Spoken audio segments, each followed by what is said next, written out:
e vou direcionando as coisas, apenas isso, né? Depois, todos e todas vão sair da sala, eu vou colocar vocês na salinha de espera. Aí vai ficar apenas o professor Sérgio e eu, e nós vamos fazer... Qual que é a palavra mesmo, Bárbara? Eu já esqueci o nome da palavra, anotei. Deliberação, obrigada. Deliberação, isso. Deliberação. Em seguida, tá bom? Da nota, sendo ou não aprovado, né? TCC é um dos pré-requisitos para aprovação e obtenção do diploma como licenciado em filosofia. Então, Abner, você tem 15 minutos, tá? Quando faltar 3 minutinhos, eu vou fazer aqui na tela, tá vendo? Ó, 3 assim, ó. Aí, 3, 2, 1. E aí depois eu passo a palavra para o professor Sérgio. Abner, a palavra é toda sua. Então, tá. Boa noite a todos que estão presentes aqui nessa banca. Meu nome é Abner. O meu TCC, ele vem com a temática de literatura, cultura e um dilema.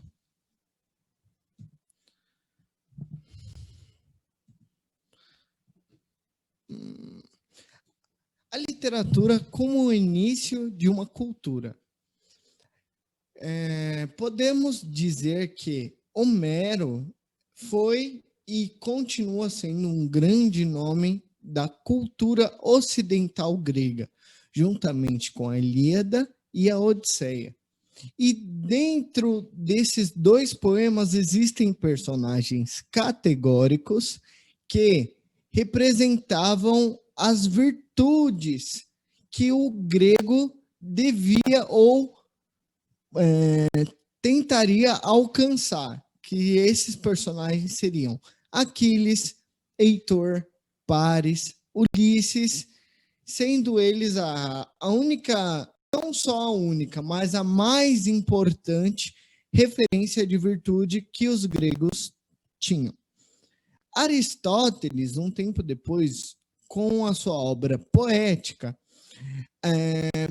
tentou achar as virtudes do homem através um exemplo de peça perfeita, utilizando-se o coro, a tragédia e a reviravolta para tentar compreender mais toda essa questão.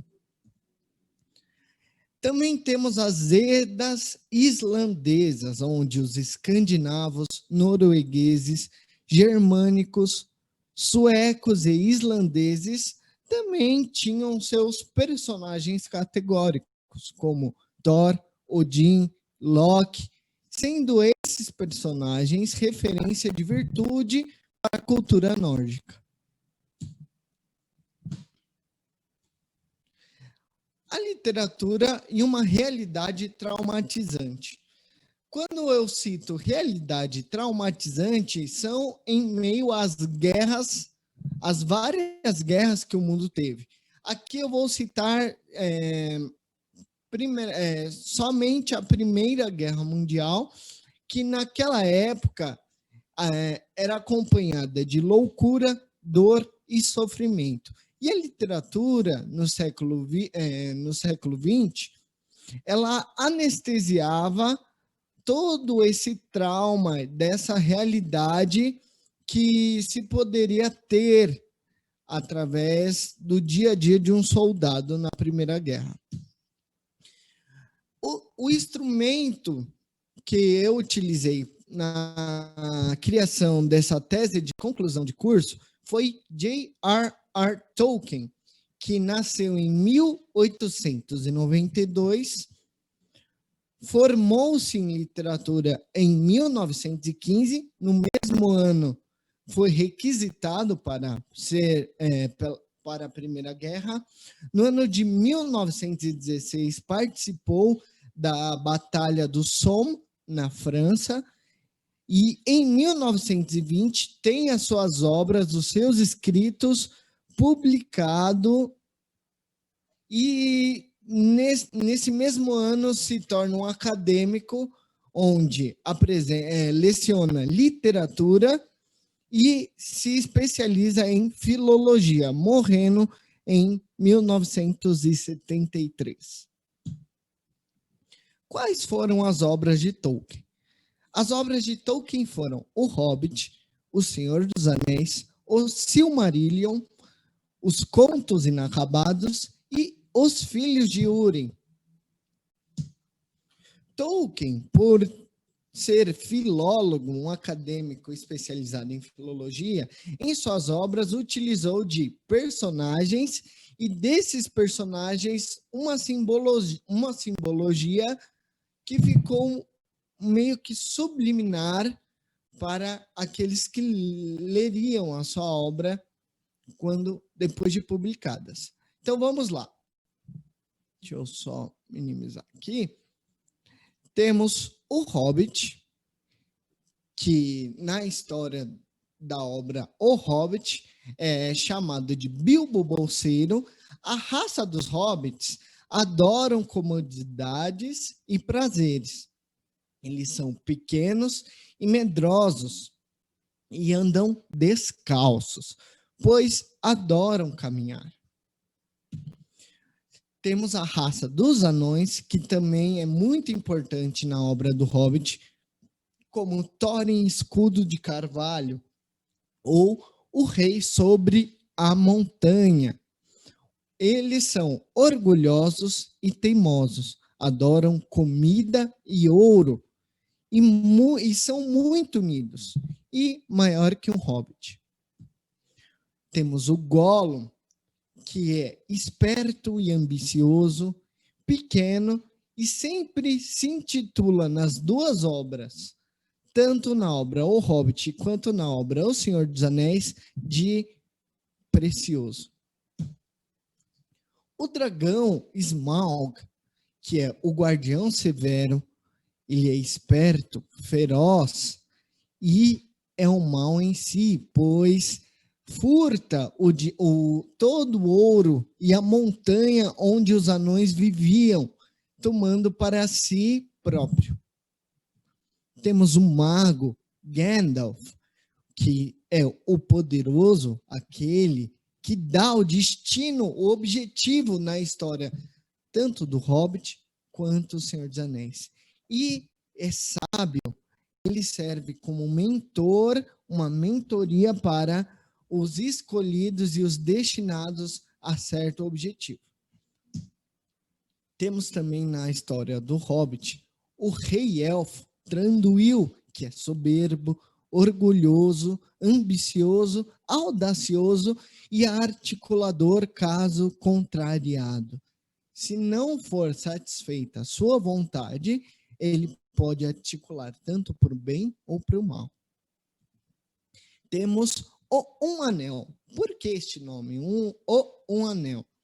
Um Anel, na história, na obra do Senhor dos Anéis, a primeira obra onde ele aparece é o Hobbit, temos 3 anéis para os senhores elfos imortais, 7 anéis para os anões, 9 para os homens e um anel, porque somente este anel foi criado por Sauron, aquele que é o rei da montanha sombria, é o rei de todo mal, todo o terror da mitologia de Tolkien. E este anel foi chamado de Um Anel, pois ele é o único anel para todos governar. O Hobbit é a República de Platão. A República de Platão, na verdade, o Hobbit assemelha alguns temas onde Platão trata na República, como o crescimento de Bilbo em sabedoria, o dragão e o ouro, a pedra Arken. A pedra Arken seria um instrumento onde o rei da montanha, no caso os anões, teriam descoberto na mitologia tolkiana, e esta pedra, ela se torna como posso dizer, Thorin Escudo de Carvalho, que seria o anão, o rei sobre a montanha, ele fica tão envenenado por esse artefato, que fica tão cego que promete e jura matar todos aqueles que o possuírem ou o dominarem. O dragão e o ouro é o poder que tira a vantagem daquele que está mais próximo e toma para si. O crescimento de Bilbo em sabedoria é aquilo que Bilbo aprende, ou o personagem do Hobbit aprende ao decorrer de suas aventuras. Pois, no lugar de acomodações, no lugar de prazeres que ele tinha em sua casa, ele trocou tudo isso por experiências que envolviam a morte, por experiências que envolviam a coragem e por crescimento de sabedoria. A República de Platão, em alguns quesitos, irá abordar algumas temáticas que Tolkien traz para o Hobbit, que seria o filósofo que busca a sabedoria para administrar a polis, a corrupção da polis em busca de justiça, em busca da sabedoria de quem é do que é justo e o que não é, e a corrupção do filósofo mediante aos prazeres mundanos, que se o filósofo se corromper com prazeres mundanos, como glutonaria ou sexo à vontade, coisas do tipo, ele perde toda a ciência em que ele sempre procurou, ou seja, ele perde a sabedoria que ele sempre procurou para administrar a polis.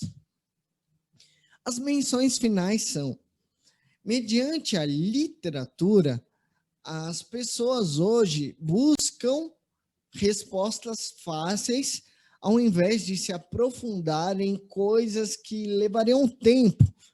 E as pessoas também se remetem àquilo que os agrada. Então, livro é chato para se ler. Então, é muito difícil, eu vou demorar muito tempo. Eu prefiro ir na internet, pegar a resposta mais fácil, ou seja, a conclusão, o resumo daquilo que eu quero, que aquilo me traz conforto. E afastando a literatura e a profundidade que um livro pode trazer.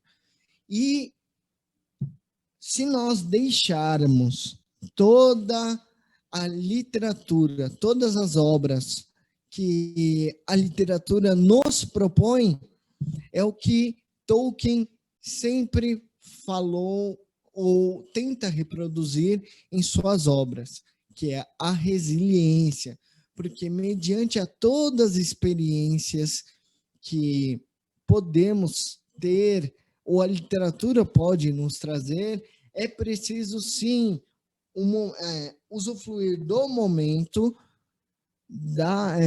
daquilo que é necessário passar para se ter a conclusão do que uma resposta fácil. Então é mais fácil, é mais prazeroso, é mais satisfatório eu me aprofundar em uma obra literária do que procurar uma resposta fácil. E aqui eu encerro a minha apresentação. Obrigado. Parabéns, obrigado. Nossa, parabéns. Nem estava sentindo. Só usou 13 minutos. Que bom. Obrigado. Agora, eu só vou dar um caminho, uma palavra, né? Eu vou tirar o slide aqui, professor, Tá, só um minuto. Para os familiares, né? Assim, esse momento de banca é um momento em que o leitor analisa o texto, tá bom? Então, algumas críticas tem que dar mudo, né, professor Sérgio? Isso. Boa noite. a vocês. Eu estou vendo aí que o Bruno Reikdal está na sala também. É ele mesmo? Acho que só tem Sim, um, né? ele seria o meu convidado para a banca. Ah, que maravilhoso. Boa noite a todas, a todos. Muito obrigado pelo convite. Fui formado, né, pela Universidade Metodista, fiz a licenciatura já faz o quê? 9 anos já que eu já me formei. Depois fui para a Universidade Federal da ABC, né, fazer o mestrado e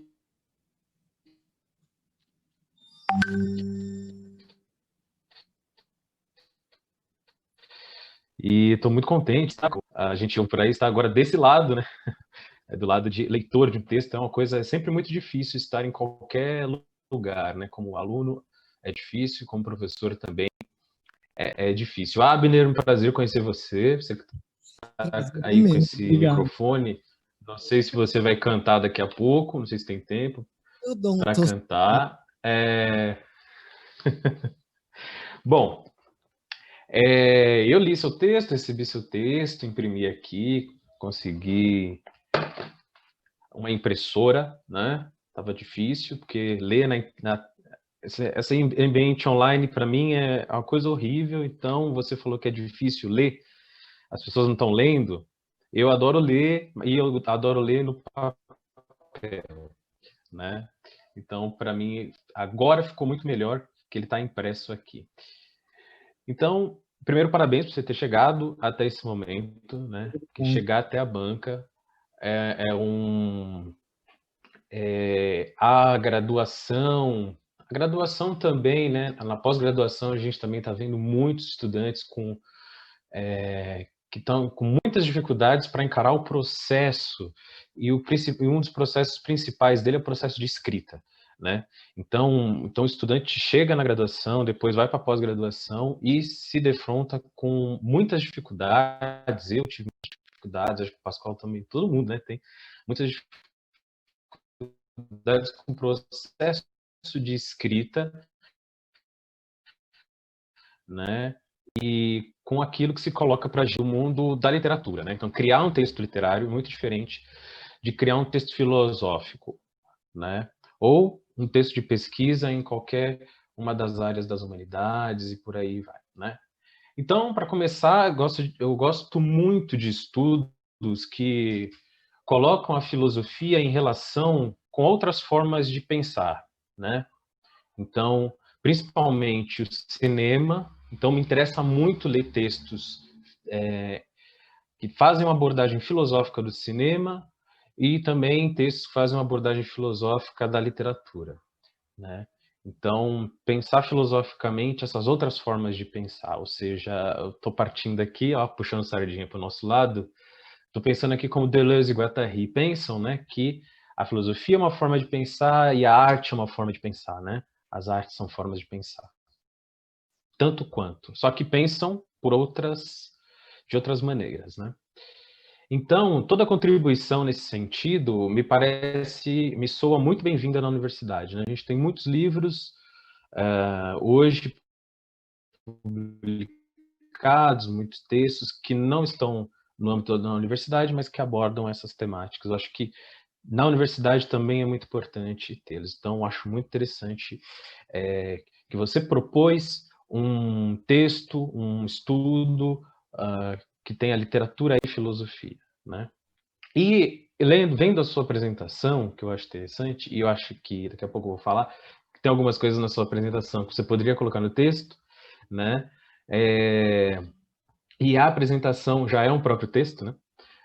Hoje já há uma discussão sobre o que as pessoas vão querer ver pós-pandemia, né? O seu texto fala muito de momento traumatizante, né? Você contextualiza isso no período da Primeira Guerra, né? E no finalzinho traz aqui pro contemporâneo, né? E hoje no contemporâneo, 2020, o traumatizante é a pandemia de coronavírus, né? Em meio a todo o colapso ambiental que já tem, toda a crise econômica que já existe, né? Há perguntas, por exemplo, sobre o que o cinema vai produzir a partir de 2021, 2022? Ou seja, o que as pessoas vão querer assistir? Ou seja, se elas vão querer continuar vendo ficções que tenham a ligação direta com esse tema, sei lá, filmes de catástrofes epidêmicas e tudo mais, ou se elas vão querer outras narrativas, narrativas escapistas. E aí, quando eu leio o seu texto, essa questão vem à tona para mim. Então, o seu texto me dispara esse pensamento, que em meio a um trauma, que não é só individual, né? Em meio a um trauma que é coletivo, né? A literatura serve como uma anestesia, né? Você utiliza essa palavra anestesia, talvez a gente pode usar a palavra escapismo, né? Ou seja, como uma anestesia. Então, me parece que de fundo essa é a grande questão que você coloca, né? Ou seja, e aí qual seria o dilema? Como a literatura, as pessoas querem, desejam ou precisam de um escapismo, de uma anestesia para a realidade, o dilema é, será que a literatura escapista não nos coloca mais para dentro da caverna, ou seja, para o não conhecimento, do que para o conhecimento? Né? É isso? Não sei se eu entendi bem esse seu dilema. Então, esse me parece ser, eu li o seu texto e só isso me martelava a cabeça. Eu falava, o problema do Abner é esse. Ou seja, se ele reconhece na literatura uma forma de cultura, uma forma de pensar, que também, assim como a filosofia, está em busca do conhecimento, né? Pode nos proporcionar isso, nos despertar para o conhecimento. Se ela for, ao mesmo tempo, uma anestesia da realidade, ela também não poderia significar, ao mesmo tempo, menos realidade, ou seja, um paradoxo, então, que você está, né? Esse seria, então, o dilema. É isso, mais ou menos, que eu compreendi do problema. Antes de falar sobre toda a questão textual e tudo mais, eu estava pensando assim, peraí, o que o Abner está querendo nos dizer com esse texto, né? Então, aí, nesse sentido, agora a gente vem aqui para o texto, né? Então, nesse sentido, e a sua apresentação foi muito mais clara, né? Então, eu acho que você pode, nesse texto, em alguns pontos dele, na organização do artigo, você pode reorientá-lo, né, para reforçar, para frisar bem ao leitor esse problema. Por que eu digo isso, né? Porque quando a gente lê o texto, né, sem a sua apresentação, esse problema fica muito vago, né? Então a gente fica perguntando, poxa, mas é essa questão que está no fundo, mas onde essa questão está expressamente no texto?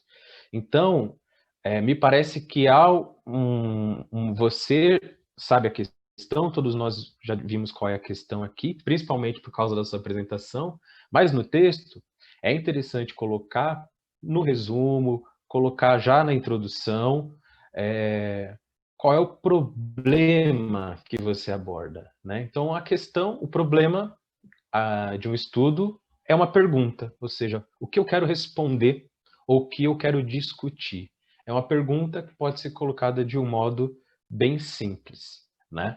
Porque aí quando você vai para o dilema, né? E aí porque eu digo que não está no texto, por exemplo, o seu texto não tem nenhum ponto de interrogação, né? Então, né? Então percebe que expressamente o problema não está posto textualmente, né? O problema é posto a partir de uma intuição que a gente tem, meio que implicitamente ele está posto ali. Então falta esclarecer isso, tanto no resumo quanto no resto do corpo do texto, né? Colocar que o meu problema, a minha pergunta, a minha questão é essa. E eu quero discutir isso utilizando, né? Quero discutir isso a partir do Tolkien, né? Então, nesse sentido, também te convido a pensar numa revisão, por exemplo, de título, né? Por exemplo, se o Tolkien, já que o Tolkien e o Hobbit são o autor e a obra importante, eles acham que podem aparecer no título, né? Tá aparecendo no título, o Tolkien e o Hobbit, e também no resumo, né? Então, dá uma reorganizada no resumo para quando o leitor lê o seu texto, ele fala, ele vai falar nesse texto do Hobbit e do Tolkien, né? Então, este artigo vai falar sobre tal coisa com o Hobbit e com o Hobbit de Tolkien, a obra Hobbit, né? Então, aí outra coisa também da revisão do resumo. Rever as palavras-chave, né? Também você pode inserir aí, é uma sugestão, claro, depois você vê com o Pascoal, né? O Tolkien aqui, o Hobbit, né? Normalmente a gente faz, né, palavras-chave com T incluídas. E aqui, como você abordou, e abordou aqui muito bem na apresentação, o que é o traumatizante, né? Ou seja, você traz o traumatizante como o resultado e o processo da Primeira Guerra Mundial. Acho que isso também pode estar no contexto aqui, no resumo, perdão, né? Então, isso já vai dando um recorte, já vai dando uma situada melhor no leitor, ou seja, o leitor ele abre o texto, a primeira coisa que ele vai ler, né, é o resumo, então ele vai falar, então aqui eu vou encontrar coisas sobre o Tolkien, aqui eu vou encontrar coisas no contexto da Primeira Guerra Mundial, é desse tipo de trauma que ele está falando, né, e essa dor realista, essa anestesia, e a literatura como anestesia, né.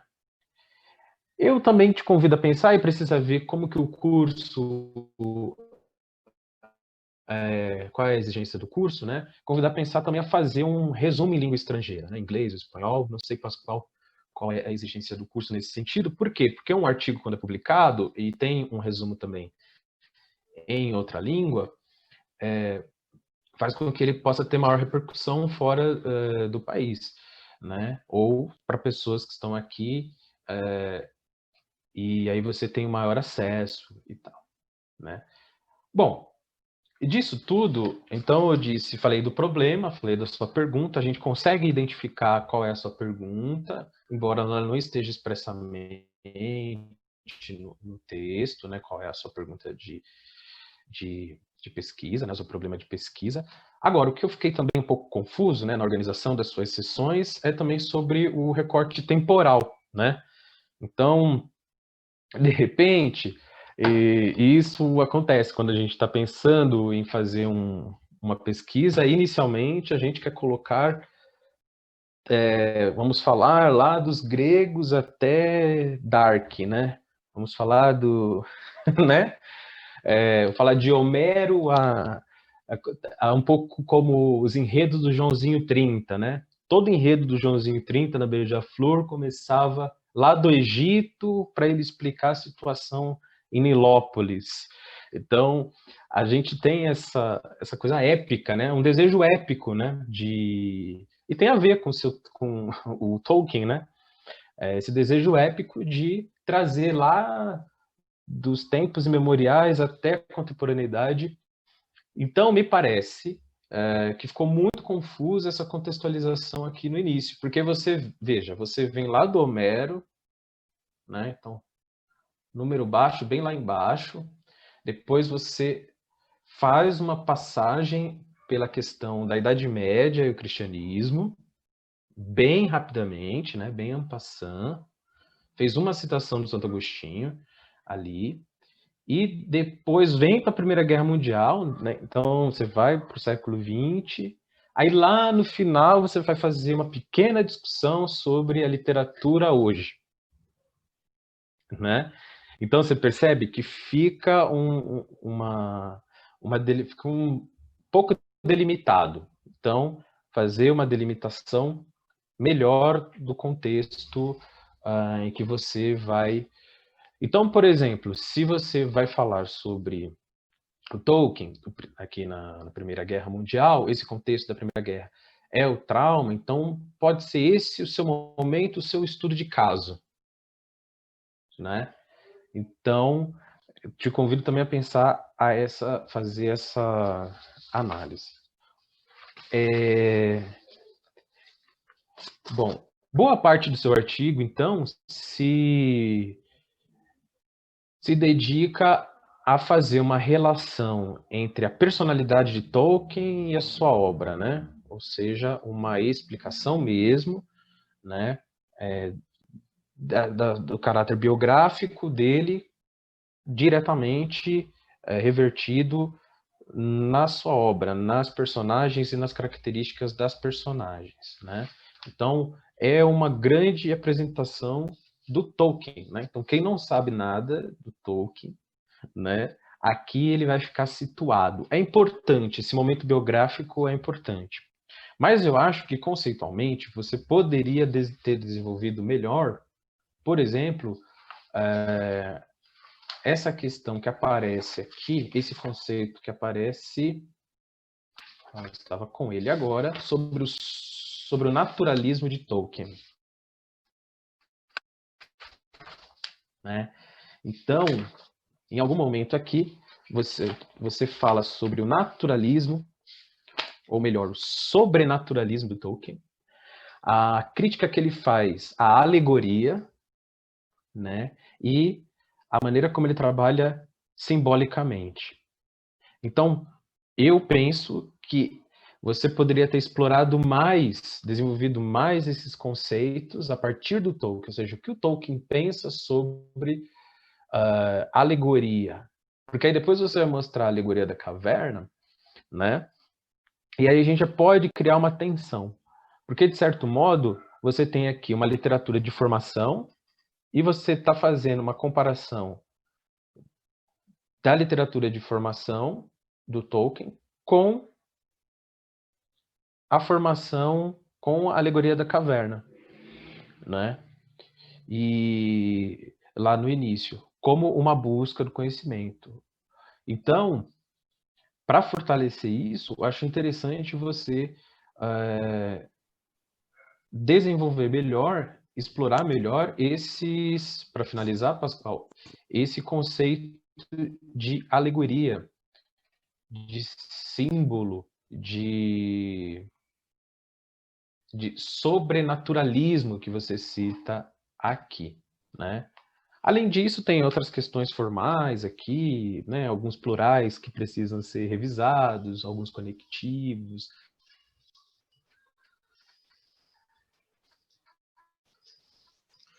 Sérgio, acho que travou de novo. Alguns autores citados. Opa. Agora foi. A última palavra que eu entendi direitinho foi conectivos. Ah, tá. E aí, para finalizar, por exemplo, fazer uma revisão na questão das referências, porque, por exemplo, um autor que você usa bastante, aquele livro do O Hobbit e a Filosofia, que para mim parece fundamental aqui, né? Ele aparece na citação, mas não está na referência. Né? Então parece ser a sua fonte rica. Certo, Pascoal? Certo. Eu acho que é a página 8 e 9 que ele vai falar sobre o sobrenaturalismo, numa citação que aparece a palavra Isso. sobrenatural, 8 e 9. Professor Bruno, eu não sei se falar, Página 9. Reikdal, é isso? Não, página 9. Bruno Reikdal, nós estamos, a nossa dinâmica são de 15 minutinhos de fala. Super bem-vindo, obrigado por estar aqui. E a palavra é com o senhor, Pro. Não estamos te ouvindo. Tem que liberar o mudo aí. Acho que agora vai. Não.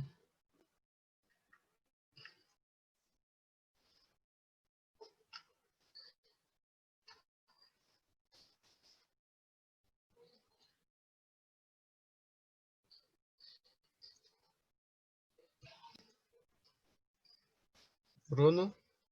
Não.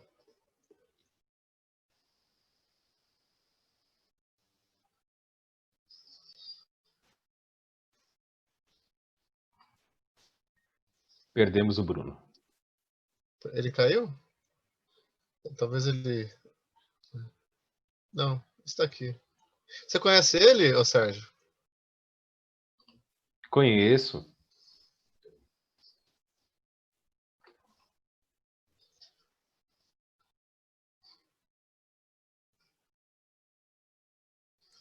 Talvez uma opção seria o Bruno sair e retornar. E aí no retorno ele autoriza todas as opções que tiverem na máquina.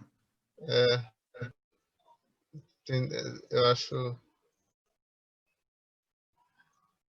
Sai, aí você...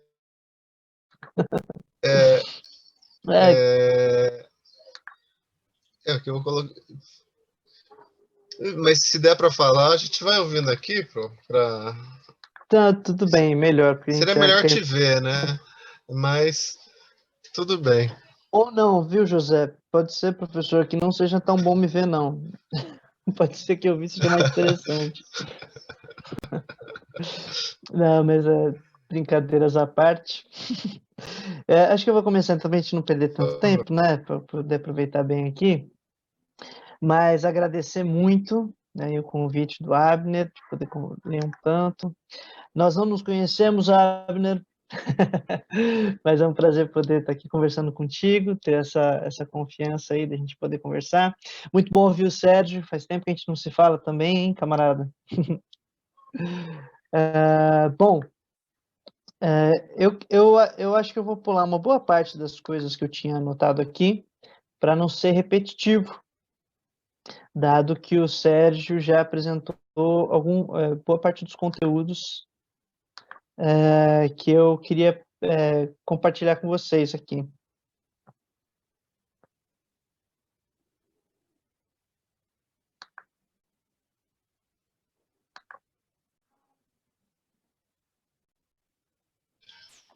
Ficou mudo de novo? Voltamos? Bruno? Voltou.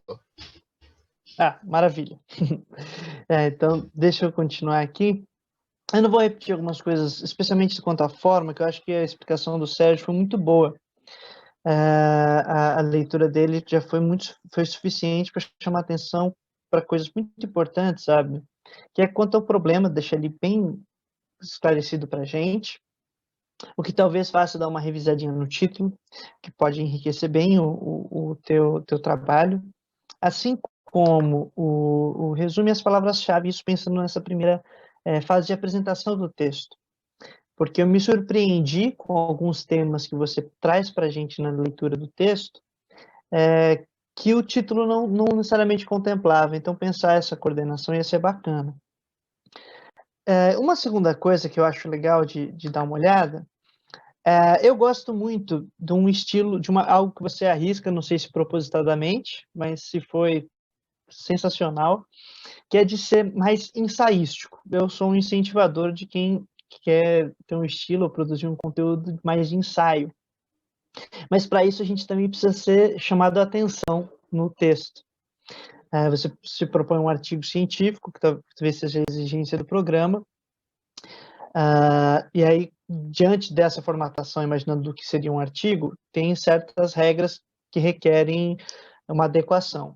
Mas se já é um artigo que se propõe ensaístico, e é possível publicar um artigo ensaístico em revistas legais, ou mesmo propor algum lugar bacana, você pode alertar isso para a gente também. Você quer arriscar um conteúdo de ensaio, em que você vai conectar a questão do trabalho de buscas de conteúdos filosóficos na relação da literatura e chamar a atenção para a gente, que é algo que o Sérgio já indicou, de que o teu objeto, o teu estudo de caso, vamos dizer assim, para trabalhar o teu tema, é o Hobbit do Tolkien, né?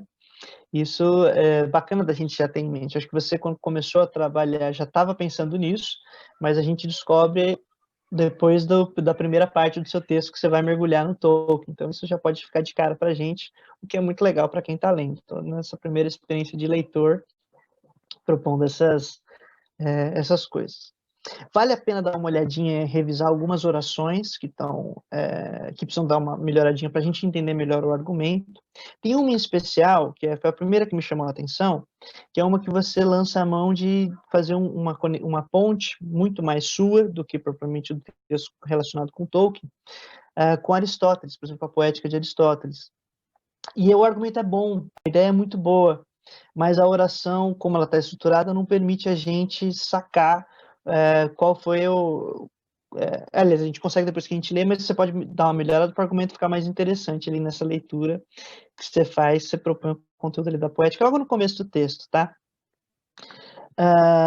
Bom, nisso, eu tenho vou tomar um caminho aqui, que é de propor algumas discussões legais que você tem como tema de fundo, que pode ser que, na hora de dar uma revisada, vai que esse tema se torne interessante para você readequar algumas coisas.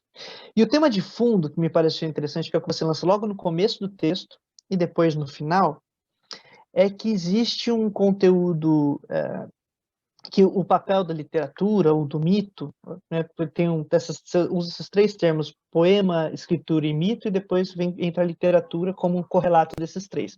Mas o papel dessa construção fictícia, de fantasia, de um produto de imaginação, qual que ele tem na constituição de uma determinada postura cultural, ou de um aprendizado cultural, moral e tal. E isso é muito bacana, porque você faz uma passagem que ela é muito delicada, ela está em duas orações no texto, mas que indicam para quem está lendo uma coisa que não é o fio condutor, mas ela pode ajudar. Que você apresenta primeiro um papel dos mitos, dos poemas em Homero, na cultura nórdica e tal, e como isso tem um papel importante na constituição daquela cultura. E numa situação de guerra, numa situação de crise, que é onde vai aparecer o Tolkien, tem outro papel esse mito. E você comenta assim, que na modernidade, então, devido à dinâmica da vida, tem algumas coisas que na literatura do Tolkien parecem ser uma saída para isso. Por exemplo, o caminhar devagar, aquela coisa lá com Bilbo Bolseiro e tal. E nisso tem uma diferença entre o mito que tinha nos gregos e nos nórdicos para esse papel da literatura na modernidade. Ela não está mais formando uma cultura de um povo e não tem mais um papel de que isso é uma interpretação da realidade. Essa passagem, ela é muito bacana e ela pode te dar um gatilho legal para você se libertar um pouco de apresentar para a gente de maneira muito interessante o Tolkien, o Hobbit, e trabalhar, por exemplo, esse conteúdo. Como que ali nessa antiguidade o mito tem um papel de formar uma cultura, e aqui numa literatura que já não é generalizada de toda uma sociedade, mas do leitor que pegar e adquirir esse conteúdo para produzir, como que para ele esse novo produto cultural tem um impacto diferenciado, já não enquanto povo, mas enquanto indivíduo, de aprendizado moral e de conteúdos próprios, no que você chama a atenção para a gente o texto todo, que é o papel da literatura para nós, né, enquanto indivíduos aqui, tentando suportar uma determinada situação de dificuldade, de guerra, de instabilidade. Você coloca, às vezes, até o termo desavença, algumas vezes no texto, o que é muito bacana e que pode ser muito legal pensar isso hoje, pelo aquilo que o Sérgio comentou logo na primeira fala dele, que a gente está vivendo de um momento conflitivo, por exemplo, essa pandemia maluca, na qual a gente não está nem podendo se ver pessoalmente, está tendo que ser mediado por alguns aplicativos que nem ajudam tanto e dá essas travadas que nem agora há pouco, né? Então, faz parte da vida. Então, esse é um primeiro tema que eu acho que é interessante, que pode te ajudar a reestruturar alguns argumentos ali numa revisão que você for fazer, tá? Uma coisa que eu acho que falta um pouquinho para você sustentar os conteúdos que você propõe, que tem coisas muito interessantes, lançar a mão de mais alguns comentadores ou algum pesquisador ou pesquisadora. Então, tem algumas frases que são bastante impactantes, que são muito assertivas, mas que se você colocar alguém que sustente para falar, olha, fulano de tal trabalha esse tema, ela já avançou um pouquinho, você não precisa nem citar necessariamente o que produziu, mas indicar para a gente, leitor, que olha, se a gente quiser saber de onde você está tirando determinadas afirmações, a gente dá uma olhada aí nesse autor, nessa autora, nesse filósofo, nessa filósofa e tal. Acho que isso dá uma ajuda. Aí uma prática pessoal, eu gosto muito de usar nota de rodapé, o que tem muita gente que odeia. Então, por exemplo, e isso é desde sempre, quando eu fiz meu TCC e apresentei há um tempo atrás aí, já faz bastante tempo, o meu arguidor falou, nossa, peguei esse texto aqui, tem tanto nota de rodapé quanto página, parece Spinoza, como se fosse uma coisa crítica, né? E foi mesmo uma crítica. E quando eu fui responder ele, e você vai talvez poder fazer isso aqui com a gente, tirar uma com a nossa cara, eu falei para ele assim, nunca fui criticado de maneira tão honrosa, né? Me comparar com Spinoza no TCC, mas brincadeiras à parte, pode utilizar das notas de rodapé para isso. Puxa uma nota de rodapé, coloca lá, olha, lê fulano de tal, que nesse conteúdo aqui é bacana, tá?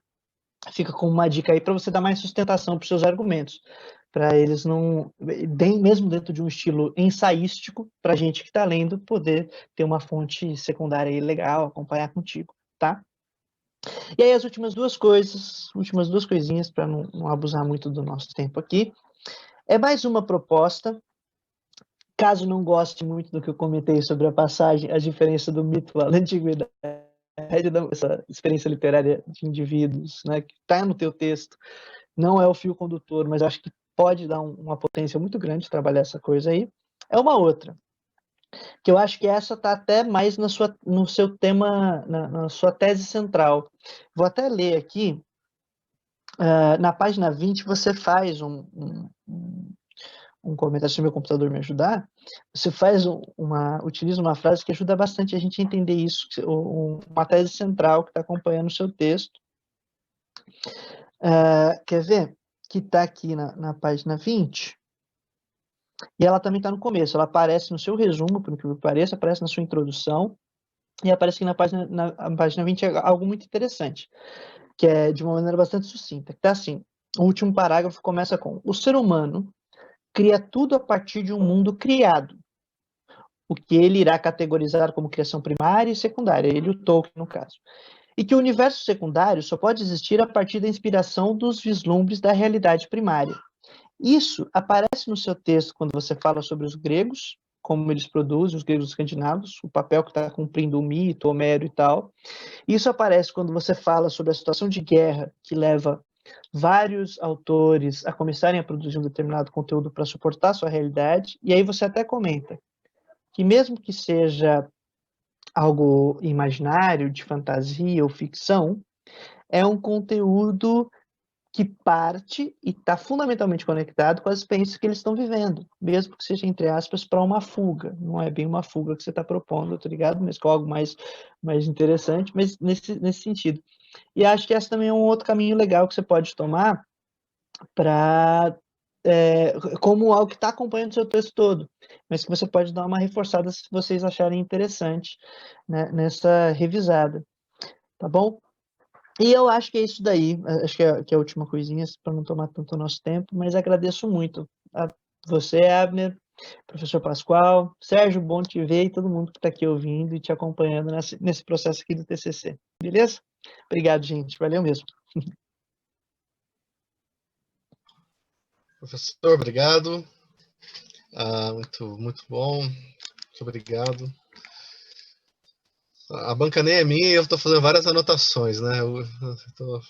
Anotei várias coisas, sabe, né, aqui, pra gente conversar depois. Abner, você quer comentar alguma coisa sobre o que o professor Sérgio, o professor Bruno apresentaram? Estão me ouvindo? Não sei se... Estamos.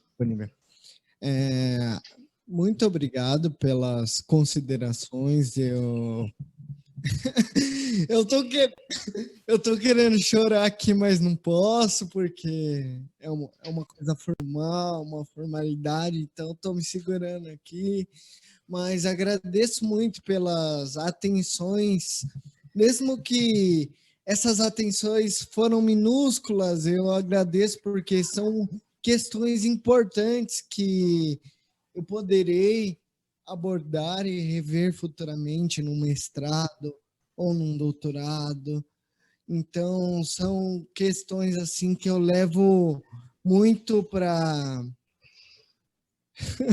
Desculpa, professor.